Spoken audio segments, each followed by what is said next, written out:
¿Sí? Perfecto. Bueno, buenas noches a todos. Primero agradecerle a Patricio un laburo de muchos años. Me consta que hace muchísimo tiempo que viene metiéndose en estos temas duros, complejos, siempre inquietantes, y que en este libro logra algo que me parece también muy importante y muy significativo, que es cruzar distintas experiencias, cruzar lo que en su propia memoria familiar tiene que ver con la Shoah, con la dictadura militar después, con el sufrimiento como tema también clave de toda reflexión en torno al crimen masivo. Yo confieso que me molestan en general las taxonomías. Me molestan en el sentido en que me pone en un cierto grado de inquietud la apropiación académica de ciertos actos, sobre todo cuando lo humano está en el centro de esos actos, y que termina ofreciéndose como parte de una reproducción de un saber.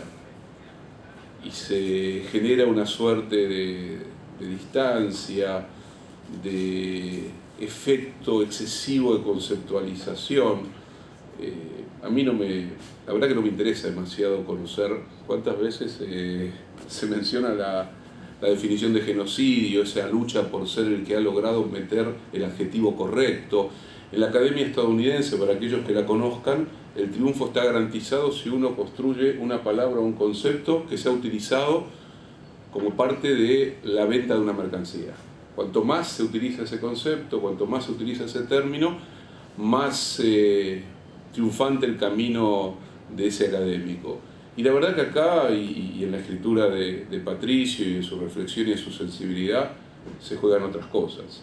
Se juega la pregunta por el sufrimiento, la pregunta por el horror, la pregunta por la violencia, la pregunta por la mirada en espejo, aquello que sucede en otras sociedades, pero que a su vez está aconteciendo en la mía.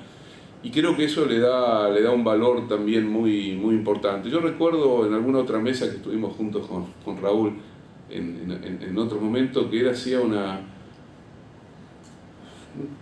construyó una reflexión que cuando la planteó, la verdad es que a mí personalmente me conmovió, hablando del capitalismo, de la sociedad de mercado, de la globalización, de un mundo que parece expandirse de una forma irrefrenable.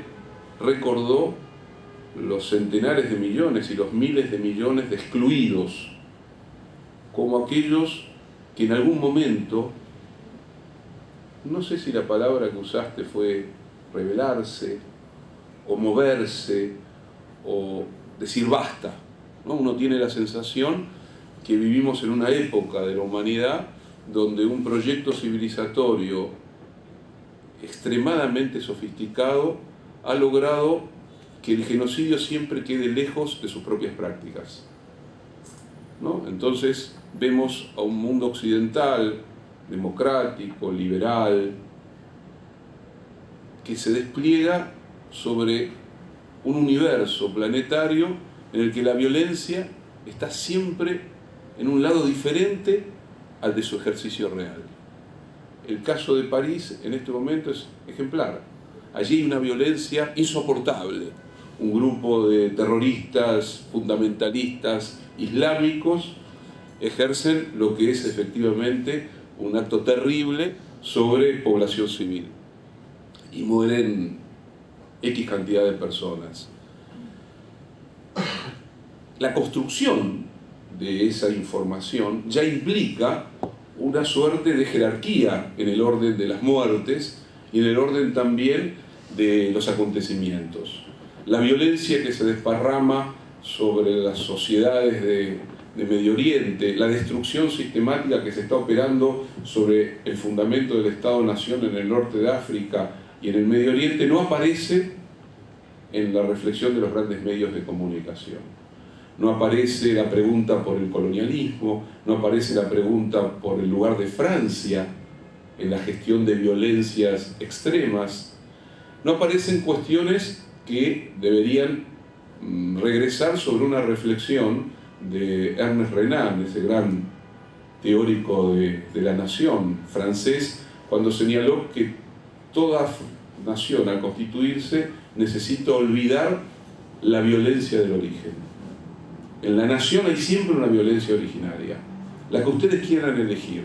La nación que ustedes quieran elegir tiene guardada en su memoria, pero invisibilizada en términos de relato, una violencia que funda su propia existencia como nación.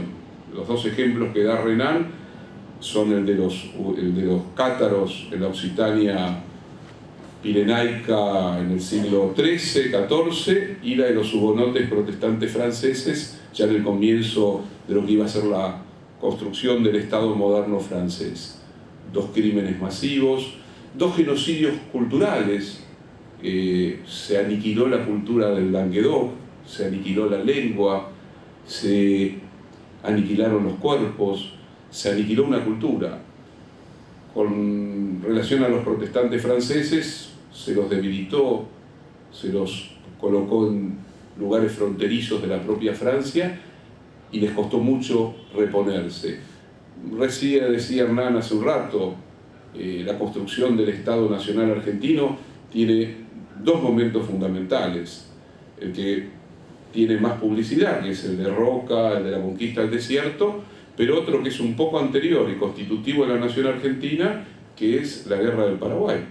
La Argentina participa junto con Brasil, con Uruguay. Uruguay participa un poco menos, pero tiene mucha incidencia en el desenlace de la guerra. Participa en una guerra que tiene la estructura del aniquilamiento de un pueblo.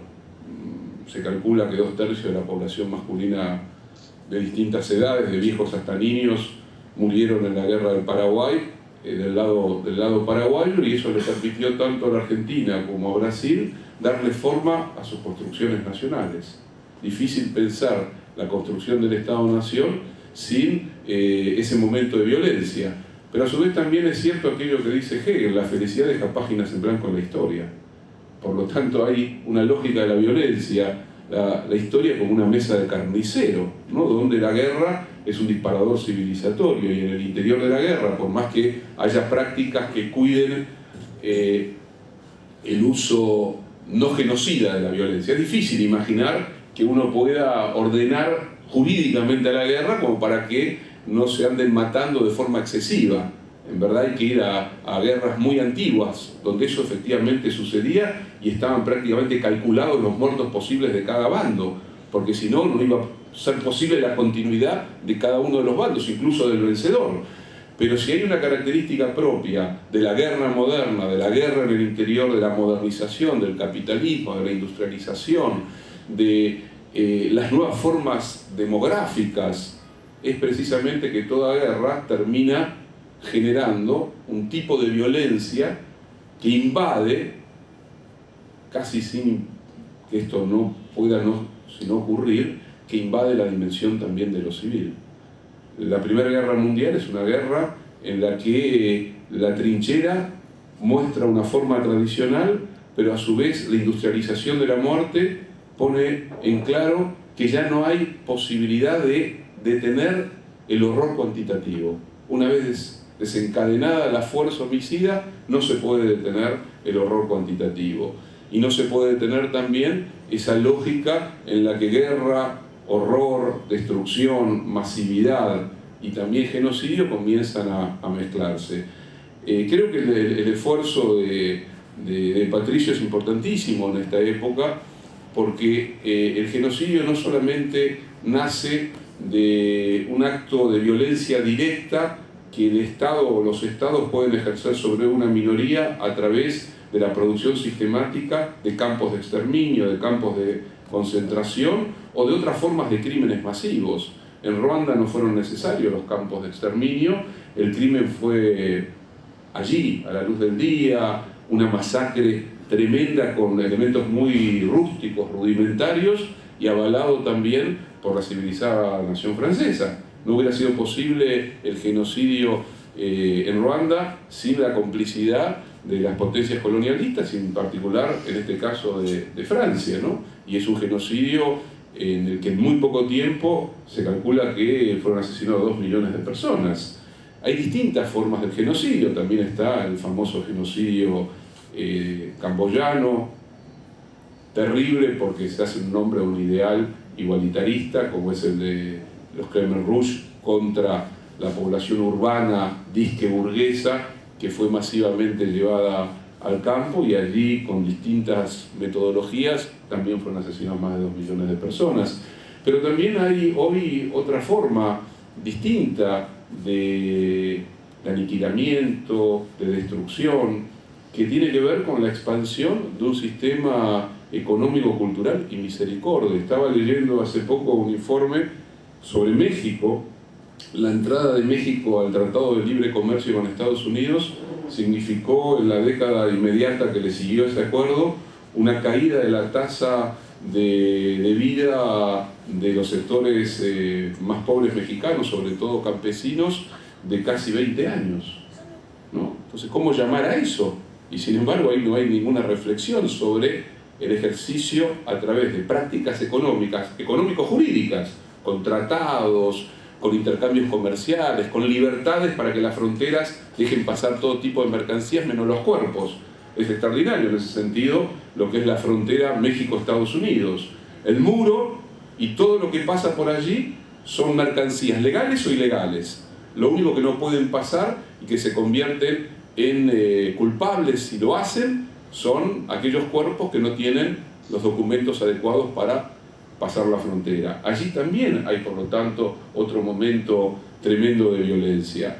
Estamos en una situación donde las reflexiones, las escrituras, el poder debatir sobre estas cosas se vuelve un acto fundamental. Hace tiempo que esto viene sucediendo, pero también hace tiempo que corremos el riesgo, pasó con la Shoah, y esto es un debate no menor, a la captura del genocidio por parte del establishment.